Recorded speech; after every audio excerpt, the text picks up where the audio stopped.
Welcome to Eagles, Globes, and Anchors, the strategically minded podcast of the Marine Corps War College, covering the intersection of strategy, security, and warfare. Welcome to Eagles, Globes, and Anchors. I'm your guest host, Colonel Craig Price, an instructor at the Marine Corps War College. Today we are discussing Allied strategy during World War II, particularly in the run-up to Operation Overlord and its supporting campaigns. My guest today is Dr. Mark Stoller, Professor Emeritus at the University of Vermont. Dr. Stoller's areas of expertise are U.S. diplomatic and military history and World War II. Included among his many publications are Allies and Adversaries, the Joint Chiefs of Staff, the Grand Alliance, and U.S. Strategy in World War II, The Politics of the Second Front, American Military Planning and Diplomacy in Coalition Warfare, George C. Marshall, Soldier Statesman of the American Century, and Allies in War, Britain and America Against the Axis Powers, 1940 to 45. In addition to teaching at the University of Vermont, Dr. Stoller has served as a visiting professor at the U.S. Military Academy at West Point, the U.S. Naval War College, the University of Haifa in Israel, the U.S. Military History Institute, Williams College, and Washington and Lee University. He has also produced 2 audio DVD courses for the teaching company and served as editor of volumes 6 and 7 of the Papers of George Catlett Marshall. Dr. Stoller, thank you for coming on the show. It is a pleasure to be here. Well, I can tell you it's a great honor to have you here. We've been trying for a few years to have you come down and speak to our students, and you just finished that interaction today, and I can tell you that it was a sheer pleasure to be in the classroom, and I'm very grateful. The pleasure was mine as well. It was a wonderful class. I doubt my introduction did you justice. Are there any other things that you want our audience to know about you or your work, particularly any upcoming projects you might have? Well, I just published with Hackett Publishing a new co-edited volume of World War II documents called The United States in World War II, A Documentary History. And I may be, it's not, there's no contract signed, I may be writing for Hackett a new volume on myths of World War II. And long-term, I'm working as co-author of a history of the Anglo-American Combined Chiefs of Staff during World War II.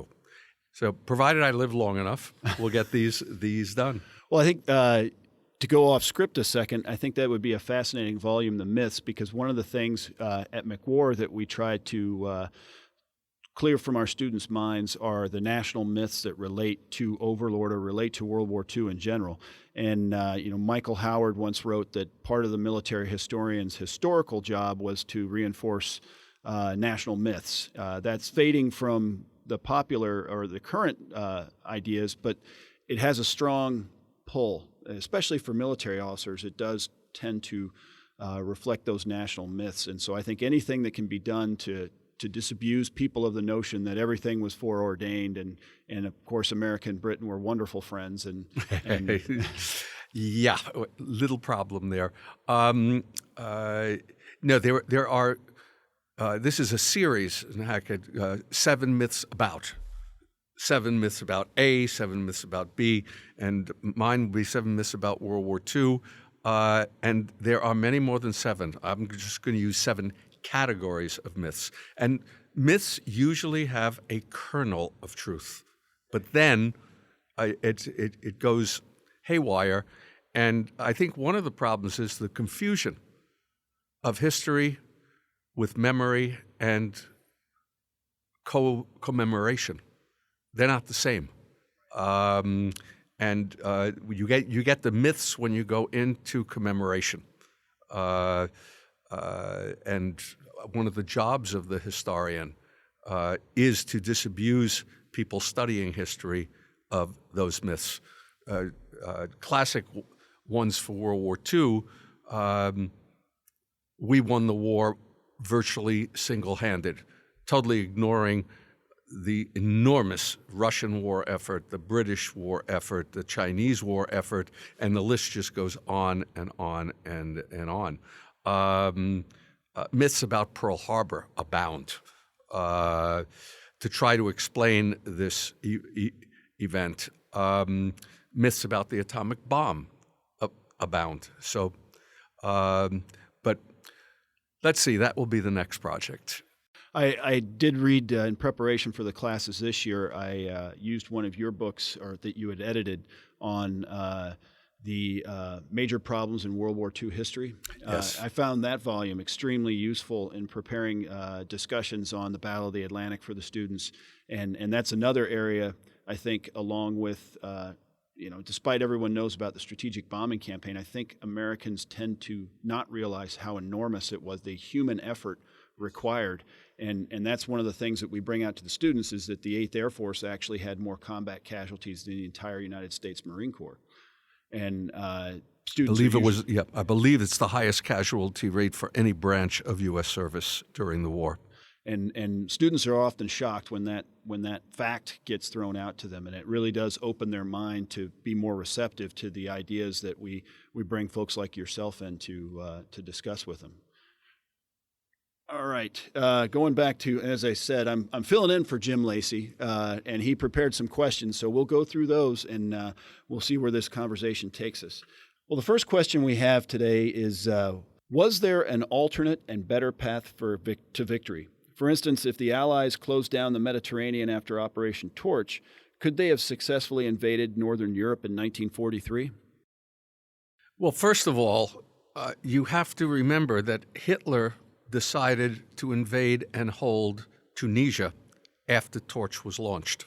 Torch was originally not going to take a long period of time, but Hitler sent troops into Tunisia, which was a French protectorate at the time, that stopped Eisenhower. Then Rommel, after his defeat at El Alamein, retreated and went into Tunisia. And that campaign didn't end until May of 1943. Instead of a couple of weeks, it was 6 months. If you cannot close down that theater until May of 1943, and by the way, the Joint Chiefs had predicted that this would happen, U.S. Joint Chiefs. Roosevelt and Churchill said, we'll mop this up and then we'll shift and we'll cross the channel in 43. And this is exactly what happened, was what the Joint Chiefs were fearing. Now, had you been able to end Torch in late 1942, as originally hoped, then you might have been able to successfully invade Northern Europe in 1943. German defenses along the coast were much weaker in 1943 than they would be in 1944. But, big but, you would not have had air support. Air dominance was not achieved until 1944. So you would have been battling the German Air Force, the Luftwaffe, as well as the German Army. And victory over the U-boats in the Battle of the Atlantic was not achieved until May of 1943. So those are some pretty strong arguments for waiting. But there are strong arguments on the other side. You might have been able to end the war a year earlier. What all of this is, and we love to do it, these are what historians call counterfactuals. What if one fact changes, and since in history all events are linked to all other events in a seamless web, if you change one thing, it changes everything else. And it's a game that historians like to play, so do science fiction writers. I think it creates some of the best of the science fiction works. We will never know. We will never know what would have happened. You also had green American troops. The Mediterranean, you got combat-hardened troops as well as green troops going into Normandy. Well, that brings up a great question. It's off the sheet, so I'm going to use my privileges to go off the sheet here. That was one of the major arguments, I think, on the uniform side of the equation between the British and the Americans. I think it was Lord Allenbrook who said that you don't know what it's like to fight the Wehrmacht. You have to get some experience. You're green, and this provides that opportunity for you to get that experience that you need, which there is definitely truth in that statement. But yet when the Allies went into Normandy, Bradley made the decision to land the 1st Division. He requested the 1st Division, but he also had the 29th on Omaha. When he did have the 45th, which had a lot of combat experience from North Africa, Sicily, available to him as well. In fact, they landed 3 or 4 days after D-Day. Why do you think they decided to put Green troops in on what they already anticipated would likely be the most stoutly defended beach? Yeah, I have often asked myself that question, why they did that. And I don't know enough operational history to be able to answer clearly. If you look at a map, you see Omaha is the pivotal beach. If you succeed there, you will succeed everywhere. If you fail there, you're going to fail everywhere. I just cannot answer that one. I don't think anyone can. So maybe Bradley. If you look in Bradley's memoirs, he might say something, but I do not know. Well, it's to me, looking at it, the 29th, they may have been new to combat, but they were a National Guard division that was activated in 1940, and so they had been together training for almost 4 full years. So they were very well prepared for their mission. It's just that argument that we need to have the combat experience for this very difficult assault kind of falls apart when it comes down to actually putting units in the boats and figuring out how you're going to get ashore. And there is also the argument that I've heard that you don't want all units that have been in combat. They might be risk averse given what they had experienced, as opposed to Green troops. I know later on that was one of the discussion points about some of the performance of some of the UK divisions that were exhausted from their experience in North Africa that wound up bearing the brunt of a lot of the fighting around Caen. And I know that was a critique of them. Whether it holds water or not, I couldn't say, but I have read that. Switching gears back to the strategic again, Roosevelt discarded the advice of his military commanders and ordered them to undertake operations that they were dead set against. So in this several-part question, why did he do it? Was he right? And what does that tell us about the nation's civil-military relations? That's a big question. Okay, and I'd like to begin. There was an old myth that Roosevelt was a weak commander-in-chief, that he left all the decisions to the Joint Chiefs and his generals and his admirals, and that he didn't provide any political guidance. William Emerson, the former director of the Eisenhower Library, attacked that in 1959, as did Kent Roberts Greenfield, the chief historian of the Army, in the early 1960s. And they said, no, there's much more here. There are many other historians, including yours truly, who think that Roosevelt is one of the most active and successful commanders-in-chief in U.S. history. Greenfield, in fact, has a list of, I believe it's 22 times that Roosevelt either overruled his advisors or the initiative came from him. There is a long history of Roosevelt overruling what the military wanted. Why did he do this? He did this because he believed it was a key component of his job. That is what commander-in-chief meant to him. And also the belief that as the commander-in-chief, he and only he knew and could mesh all the political as well as the military variables and come up with a proper match of strategy to policy. And Torch, the invasion of French North Africa, is an absolute classic in this regard. He forced the Joint Chiefs to accept Torch. They did not want to. Why? Roosevelt needed a successful 1942 offensive in the European theater to keep the Russians in the war for Stalin, to show that we were not going to just sit back and let the Russians and Germans bleed each other to death, and for the public. The public was desirous of a Japan first strategy, revenge for Pearl Harbor. The official strategy was Europe first, and that had to be maintained.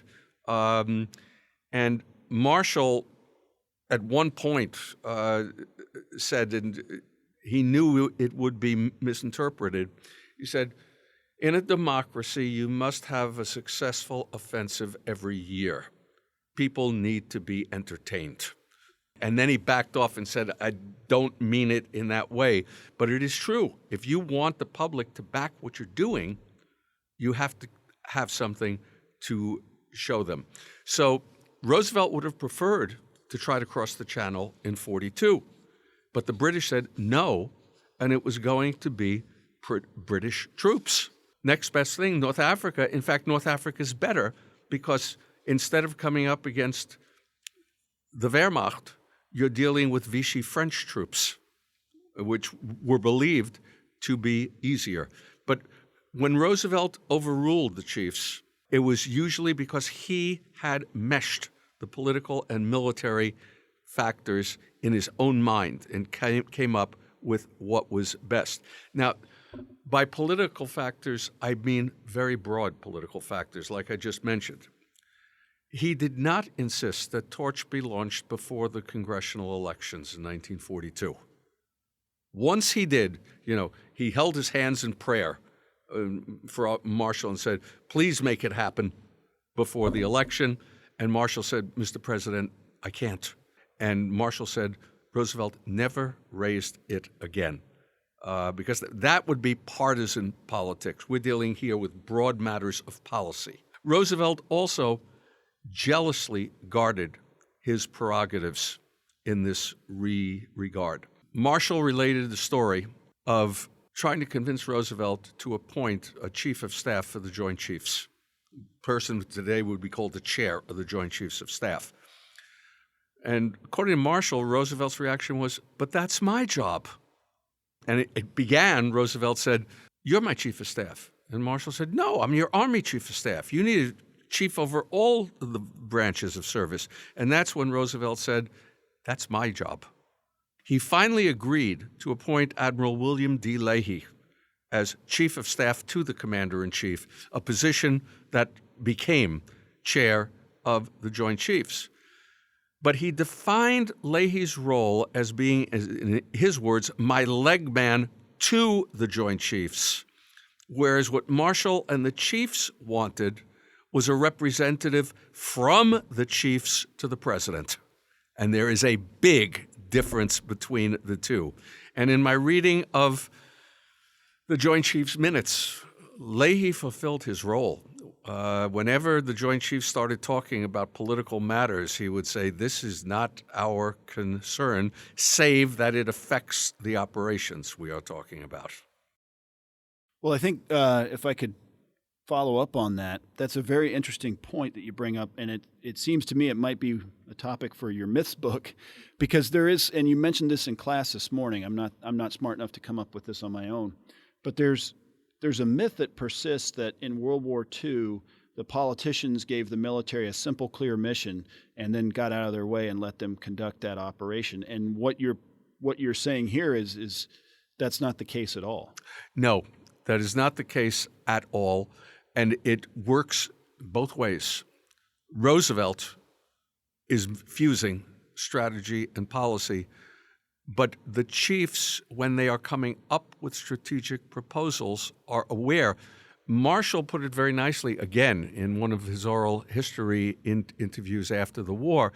This myth, he said, that we didn't consider political factors at all because it's not in the, we didn't bring it up with the British when we met with them, but we discussed them all the time because you could not separate the political factors from the military factors. And trying to figure out, how large a force could you send to do something? There were a host of political factors, but they weren't going to talk about those political factors with the British, or sometimes with the president, sometimes not with the president, simply saying, sir, have you considered this? It's a fascinating area, and I think it's a real eye opener when you talk about Admiral Leahy. He's a figure that I personally didn't know a lot about until this past week.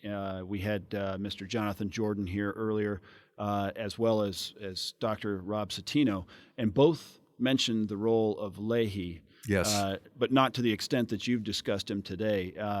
Can you give us a little background on what prepared him to take on that role, really, as sort of the first chairman of the Joint Chiefs? Well, he had been a chief of naval operations. One, he had a personal relationship with Roosevelt dating back to World War I, which I think is why Roosevelt appointed him. Marshall pressed for an admiral because what had happened, in order to achieve symmetry between the British organization of the Chiefs of Staff and the American organization, in order to form the Anglo-American Combined Chiefs of Staff during the war, the British had a separate Air Force, totally separate arm of service. The United States did not at this point. The Air Force was within the Army. It was the Army Air Forces. And technically, there would be no American air representation on the chiefs if you played by the rules. Marshall made General Hap Arnold, who headed the Army Air Forces, a member of the Joint Chiefs of Staff. At the same time that happened, originally there was balance because you had Admiral King, who was the commander-in-chief of the fleet, and Admiral Stark, who was the chief of naval operations.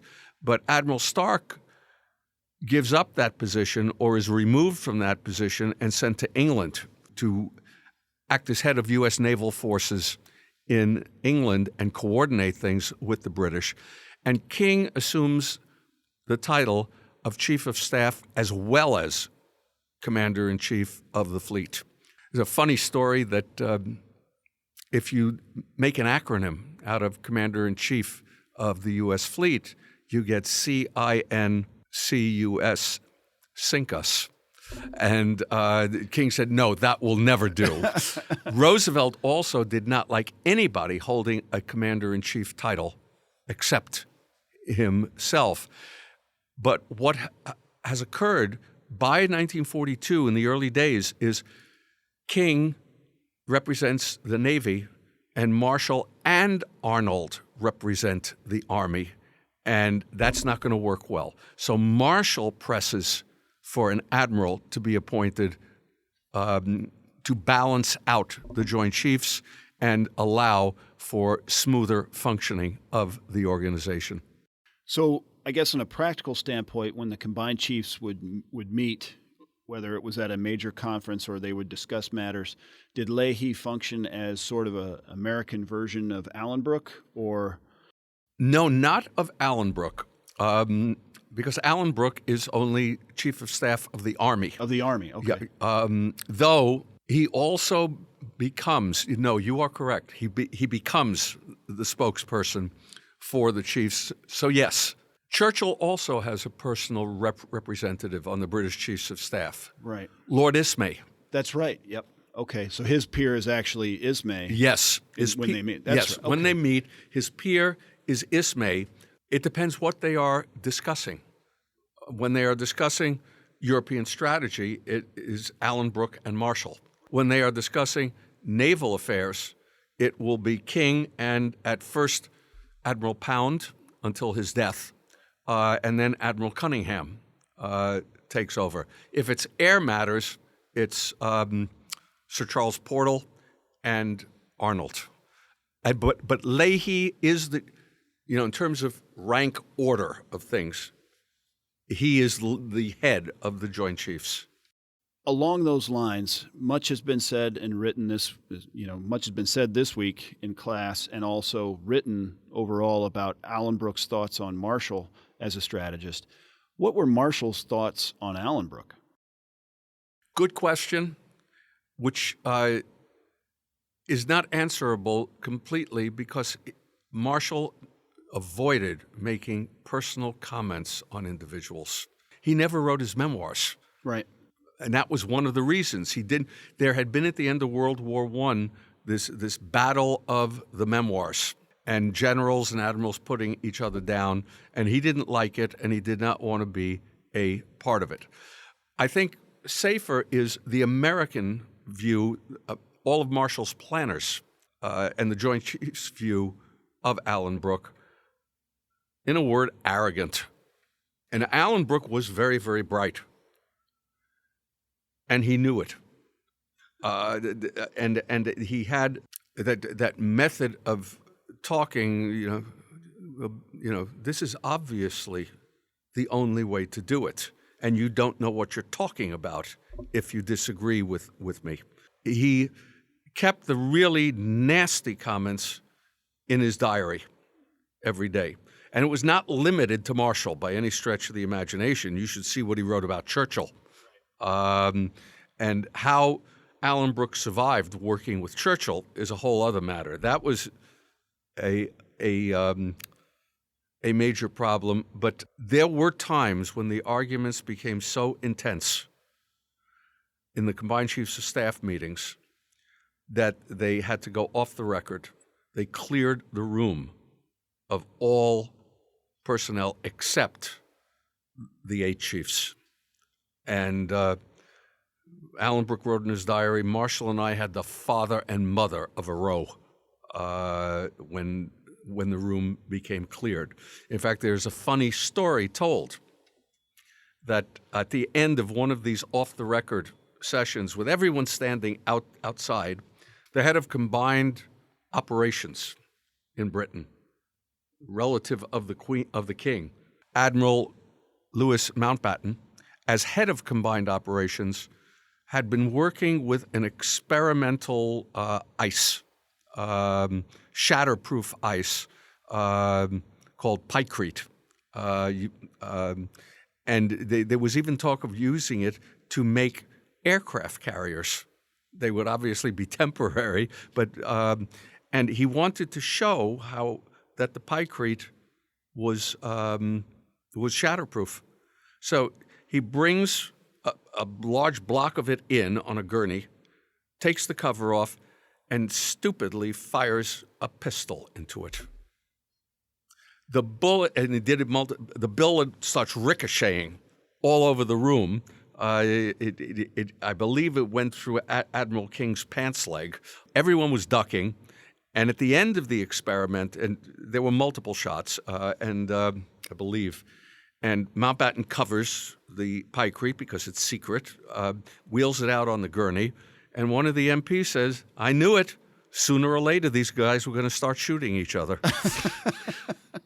So but the point is, both inter-service and inter-allied, they all knew they had to learn to get along if they were going to win the war. And they did. And I think that's the big lesson through all of this is eventually, and Mr. Jordan made this point very clear, and you did again today with Marshall telling the president, I'll go where assigned, you must do what's best for the nation, and taking what would have been a great personal award or challenge to become the commander of Overlord and putting the needs of the nation in front of his personal desires. Yes, yeah. And Secretary of War Henry Stimson on VE Day called Marshall into a room with a very small select group of officers and read a statement about Marshall that ended with, I have seen many soldiers in my day. Stimson had been Secretary of War under President Taft and then Secretary of State under Hoover. I have seen a great many soldiers in my day, but you, sir, are the finest soldier I have ever known. And Mrs. Marshall did write a memoir, and her only comment was, that night, George came home and he was strangely silent. And Stimson commented, it's not easy to give up a great command if you are a soldier, but you never thought of yourself. And the burden that you carried in this war was extraordinary. And there are all sorts of things Marshall would do to keep his head clear, including going back to Quarters 1 and taking a nap in the afternoon. Well, I think it's another point that was brought out. We had a seminar on the Neptune planning, and Dr. Chris Young led that, and he discussed Admiral Ramsey's, reading Admiral Ramsey's journal, and just about every day, midday, he would take lunch, relax, take a nap, go play golf, do something to break his train of thought so he could go back for the late afternoon and evening sessions fresh. And he said that was more days than not that he would take a break like that. Yeah, and Marshall did it too. He said to his wife, I got to keep my mind clear, free of emotion, free of extraneous thoughts. And he was well aware. He once said he had to watch his facial expression because he knew if he frowned and the press saw it, that message was going to go out and it was going to affect public opinion, the morale. I found working with his papers is an extraordinary experience in that regard. But we're going a bit far afield there. We are. Yep. Yeah. Okay. Well, let's bring it back. It's 1943, and President Stoller is at Casablanca.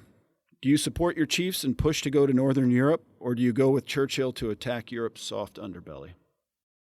There is an incredible meeting that takes place between Roosevelt and the chiefs on January 7th before they go to Casablanca.